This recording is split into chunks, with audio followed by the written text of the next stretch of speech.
Hi friends, రాగి పిండితో ఒక టేస్టీ బ్రేక్ఫాస్ట్ చూద్దామా. ఇది రాగి ప్యాన్ కేక్స్ విత్ సొరకాయ. సో ఇది చాలా మెత్తగా చాలా టేస్టీగా ఉంటుంది అండ్ పిల్లలకు కూడా నచ్చుతుంది అండ్ పెద్దవాళ్ళకైనా బాగుంటుంది. డైట్లో the best breakfast. So first onion cut చేసుకోవాలి. సో ఇవన్నీ నేను నా వెయిట్ లాస్ జర్నీలో అండ్ నేను డైలీ డైట్లో నేను ఇవే తింటాను. సో అవే మీకు సజెస్ట్ చేస్తున్నాను. ఎవరైనా వెయిట్ లాస్ జర్నీలో ఉంటే ఆర్ వెయిట్ లాస్ కష్టము ఎలాగా ఏం తినాలి అని ఆలోచిస్తుంటే నా పేజ్ ఫాలో అవ్వండి. నా రెసిపీస్ ట్రై చేసి చూడండి, మీకు రిజల్ట్ ఉంటుంది. సో ఒక ఆనియన్ కట్ చేసుకున్న తర్వాత ఒక పచ్చిమిర్చి కూడా కట్ చేసుకుంటున్నాను. ఈ బ్రేక్ఫాస్ట్ అన్నవి నేను కొంచెం హెవీగా తీసుకుంటాను, ఎందుకంటే నేను మార్నింగ్ వర్కౌట్ చేస్తాను, స్ట్రెంగ్త్ ట్రైనింగ్. సో దాని తర్వాత హెవీ బ్రేక్ఫాస్ట్ తీసుకోవాలి. సో అందుకని కొంచెం ఎక్కువ క్వాంటిటీలోనే తీసుకుంటాను. బట్ మీరు పోర్షన్ కంట్రోల్ చేసుకోండి. సో మీరు వెయిట్ లాస్ జర్నీలో ఉంటే ఆర్ వెయిట్ లాస్ అవ్వాలి అనుకుంటుంటే పోర్షన్ కంట్రోల్ కూడా ఇంపార్టెంట్. మనం ఏం తింటున్నాముతో పాటు ఎంత తింటున్నాం అన్నది కూడా ఇంపార్టెంట్. సో ఒక గిన్నెలోకి కట్ చేసిన ఆనియన్ పచ్చిమిర్చి ట్రాన్స్ఫర్ చేసుకున్నాను. సో ఇప్పుడు ఒక సొరకాయ తీసుకుంటున్నాను. ఒక చిన్న ముక్క తీసుకున్నాను, దాన్ని పీల్ చేసుకొని ఇలాగా షెడ్ చేసుకుంటున్నాను. సో మీరు కూడా తురుముకుంటే బాగా బ్లెండింగ్ బాగుంటుంది. సో ఇలా తురుముకున్న ఈ సొరకాయని నేను ఇందాక ఆనియన్స్తో పాటు వేసుకుంటున్నాను బౌల్లో.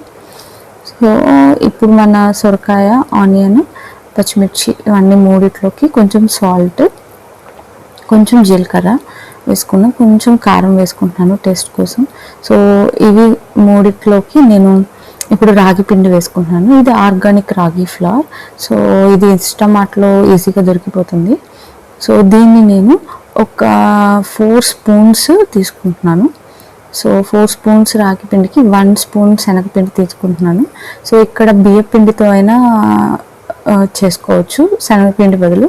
బట్ వెయిట్ లాస్లో ఉంటే ఆర్ డైట్లో ఉంటే బియ్యంకి సంబంధించిన పదార్థాలని ఎంత తక్కువ తీసుకుంటే అంత మంచిది. సో అందుకని నేను శనగపిండి తీసుకుంటున్నాను. శనగపిండి వల్ల ఇవి ఇంకా ఎక్స్ట్రా స్మూత్గా వస్తాయి, క్రిస్పీగా రావు. సో స్మూత్నెస్ ఇష్టం లేని వాళ్ళు బియ్యపిండి వేసుకోవచ్చు. సో నేను ఇట్లా కొంచెం వాటర్ యాడ్ చేసుకుంటున్నాను ఇంకా కొంచెం బాగా బ్లెండ్ చేసుకోవడానికి. సో ఇలాగా కొంచెం దగ్గరగా ఉండే కన్సిస్టెన్సీ ఉంటే చాలు, పొడి పొడిగా కాకుండా కొంచెం దగ్గరగా ప్యాన్ మీద వేస్తే ప్యాన్ కేక్ లాగా వచ్చేలాగా ఉంటే చాలు. మళ్ళీ వాటరీగా చేసుకోవాల్సిన అవసరం లేదు, ఆర్ జారుగా చేయాల్సిన అవసరం లేదు. సో ఈ కన్సిస్టెన్సీ సరిపోతుంది. సో మనం వేసిన స్పైసెస్, ఆనియన్, సొరకాయ, రాగిపిండి, శనగపిండి అన్నీ కలిసేలాగా, మొత్తం కలిసేలాగా, ఏం ఉండలు లేకుండా చక్కగా కలిసేలాగా కలుపుకొని ఇట్లా పక్కన పెట్టుకోవాలి. సో నవ్వు ప్యాన్ మీద కొంచెం ఆయిల్ వేసుకోవాలి. కొంచెం అంటే కొంచెం చాలు, ఎక్కువ వేసుకోవాల్సిన అవసరం లేదు. జస్ట్ కొంచెం వేసుకొని ఒక 2-3 డ్రాప్స్ వేసుకోవాలి. ఈ ప్యాన్ కొంచెం వేడెక్కినాక వెయిట్ చేయాలి. సో ఇప్పుడు ఈ ప్యాన్ వేడెక్కినాక ఇట్లాగా మనం ఇందాక రెడీ చేసుకుని పెట్టుకున్న మిశ్రమాన్ని ఒక ప్యాన్ కేక్కి ఎంత క్వాంటిటీలో చేసుకోవాలనుకుంటున్నామో అంత క్వాంటిటీని ప్యాన్ మీద వేసుకొని ఇలా స్ప్రెడ్ చేసుకోవాలి. సో దీన్ని ఇట్లాగా ప్యాన్ కేక్ షేప్లో కొంచెం స్ప్రెడ్ చేసుకోవచ్చు. ఎంత పలుచగా స్ప్రెడ్ చేసుకున్నా ఏం కాదు, నేను కొంచెం పలుచగానే స్ప్రెడ్ చేసుకుంటున్నాను. లేదు నాకు పలుచగా వద్దు, కట్లెట్లా కావాలి అంటే ఇది రాగి పిండి కాబట్టి చాలా టైం తీసుకునేది ప్రాపర్గా కుక్ అవడానికి. సో ఇలా ప్యాన్ కేక్ లాగా కొంచెం పలుచగా స్ప్రెడ్ చేసుకోండి. సో దీన్ని 2 సైడ్స్ బ్రౌన్ కలర్ వచ్చే వరకు వేయించుకోవాలి. సో కాలిన దాకా ఇట్లా పెట్టుకోవాలి. తర్వాత దీన్ని ఒక ప్లేట్లోకి ట్రాన్స్ఫర్ చేసుకోవాలి. సో నేను ఇందాక ప్రిపేర్ చేసుకున్న క్వాంటిటీకి నాకు 2 ప్యాన్ కేక్స్ వచ్చాయన్నమాట.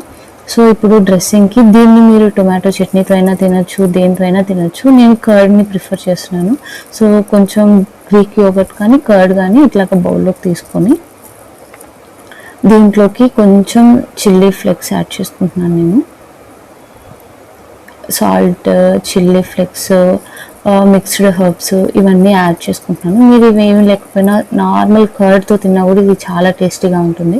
సో నేను కొంచెం టేస్ట్ఫుల్ కోసం ఇవన్నీ యాడ్ చేసుకుంటున్నాను. ఇవన్నీ యాడ్ చేసుకోకుండా జస్ట్ కర్డ్లో ముంచుకొని తిన్నా కూడా చాలా బాగుంటుంది. సో ఈ రాగి ప్యాన్ కేక్స్ ఈ సొరకాయ ట్విస్ట్తో ట్రై చేసి ఎలా ఉంది నాకు కామెంట్ చేసి చెప్పండి. సో వెయిట్ లాస్ జర్నీలో వన్స్ అగైన్ నేను చెప్తున్నాను, మనం ఏం తింటున్నాముతో పాటు ఎంత తింటున్నాము, ఎలా తింటున్నాము అన్నది కూడా ఇంపార్టెంట్. సో ఇలాగా diet friendly and less calories ఉన్న ఫుడ్ తింటే మనం తొందరగా రిజల్ట్స్ చూస్తాం అనమాట. ఇది ఎలా ఉంది ట్రై చేసి నాకు చెప్పండి. నచ్చితే సబ్స్క్రైబ్ చేసి లైక్ చేసి సపోర్ట్ చేయండి. Thank you.